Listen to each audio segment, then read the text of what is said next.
as we approach what is, in my opinion, probably the most exciting period in gaming that we've had in a long time, with the launch of the next gen consoles.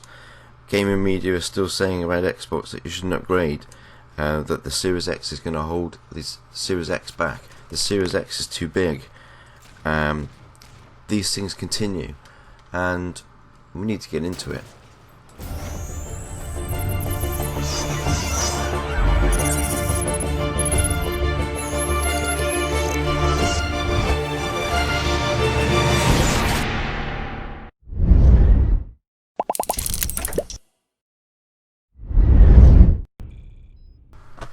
This is Microbox of X. You don't have to check the sets, it is me. Thanks for checking out the video, and I hope everybody has been safe and well in what is, well, as what can only be described as Apocalypse 2020. I mean, for me and my family, 2019 was pretty bad, but 2020 for everybody just gets the award. I think we'll all be glad to see the end of this year, and hopefully improvements next year, and not this sort of COVID on the head, as it were. So yeah, what a year. But yeah, let's get into it. It's great to be back. Sorry it's been so long. I starting to look at bringing the channel back in March, and then bloody COVID hit and the lockdown and everything else, and everything just got put on hold. So but I am back, and I'm looking to get the lads back together. I'm hoping to hit E-Rock X and the Welsh Gamer up as well. We need to see if we can get something going again as well.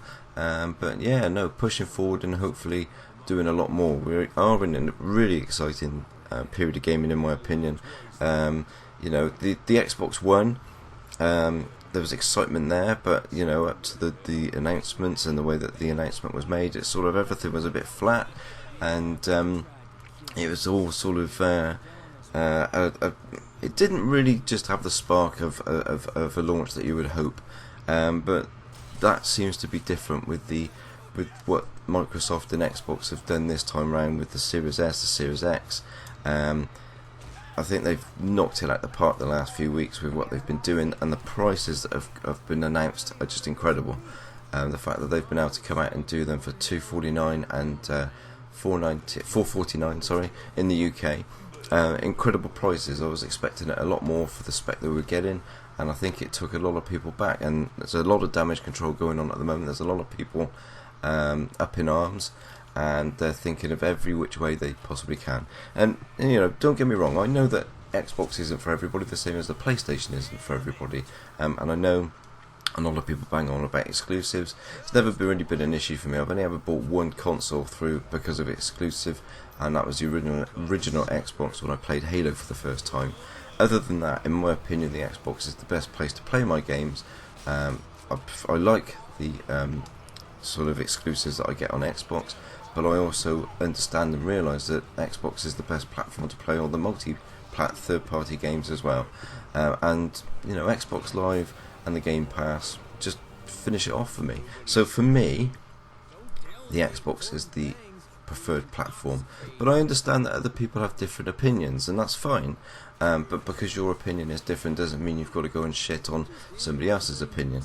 And that seems to be the way it is at the moment. The gaming media, I don't know why they have this thing about Xbox.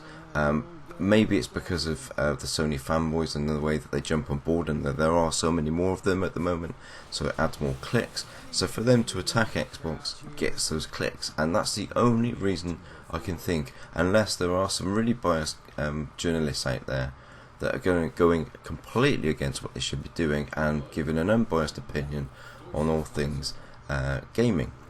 If you're a gaming journalist, you should, and you report yourself as being a gaming journalist for every console and every system out there, then you should be unbiased. There's no doubt about it in my mind. If you specifically say you're Xbox, as I do, I'm going to talk Xbox, and that's how it is.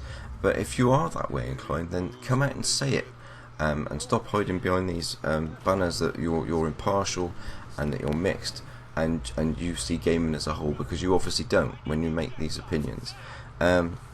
We've had this week and in the last couple of weeks, people come out and say the Xbox Series X is too big, when we know that the PlayStation 5 is a far bigger console. So where that argument's coming from, I have no idea. The Series S will hold back the Series X. I don't think people are fully grasping or understanding what the S is. It's basically the Xbox One X, but it's got a lower spec because it's running at a lower resolution. All of the other tricks that the X does are in the S. So it's basically doing exactly what the X does, but at a lower resolution, so it doesn't need the extra compute power to do that.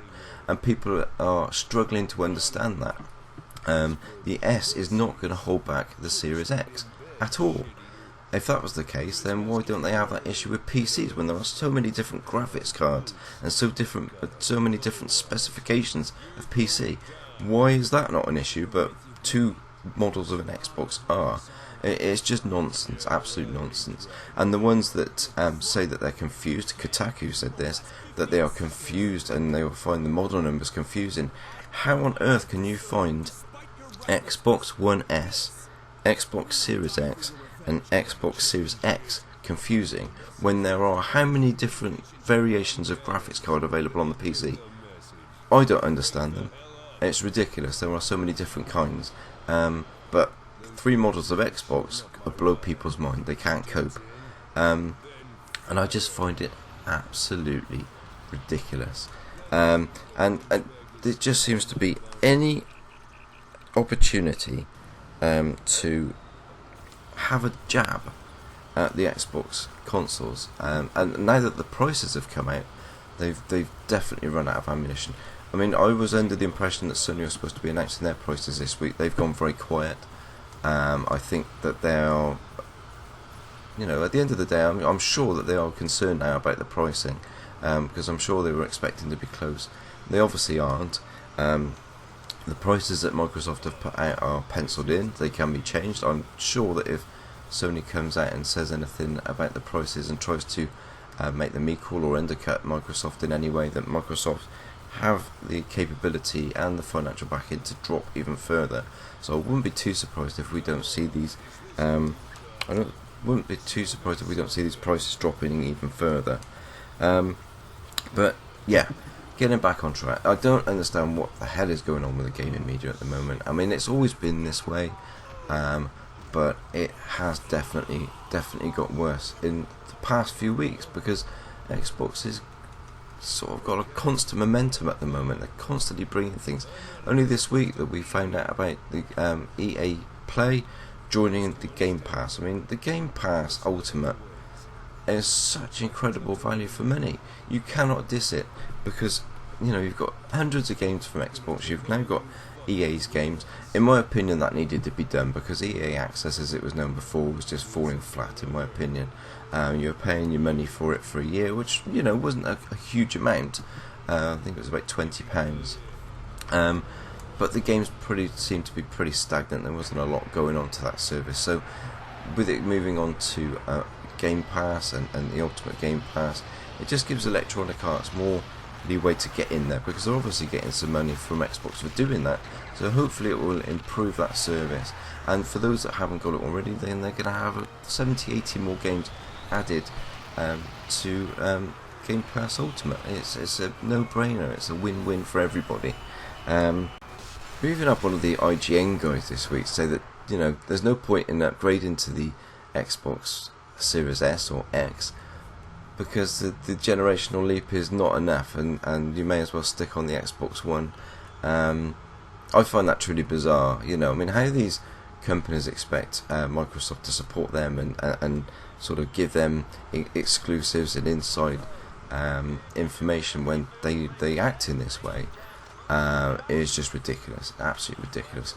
The biggest thing is going to be when these consoles drop, and we know that the pre-orders go live on the 22nd of September for the Xbox, and the console is launched worldwide on the 10th of November.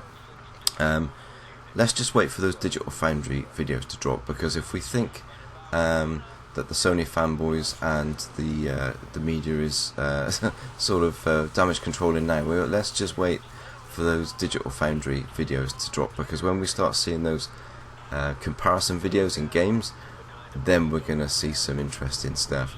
I mean, it's potentially getting better performance on the S than we will on the PlayStation 5 as it stands at the moment. That could be a possibility that we could see that happen. And just to clarify, by performance I mean actual frame rates, etc. Obviously resolution should be higher on the PlayStation 5 because it's the full-blown system like the Series X, so you would expect them to have a better resolution. So that's just to clarify that before anybody starts attacking me for that one. Anyway, that's all I've got for you today. So all I can say is, avoid all those poisonous sort of gaming media websites. Don't give them the clicks. That's the only reason they do what they do is for the clicks. It's not about gaming journalism anymore. It is unfortunately all about clicks and how many people they can get on the website and how much money they can make. And at the end of the day, we're all businesses.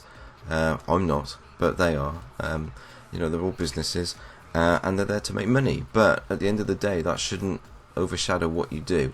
And I will never do what I do for money. I just see things as they are and report as such. But there are obviously outlets out there that do it just for money and just for clicks, and that's where journalism has that smudged line, and then you start questioning whether it is journalism or whether it's just make up shit just to make some money.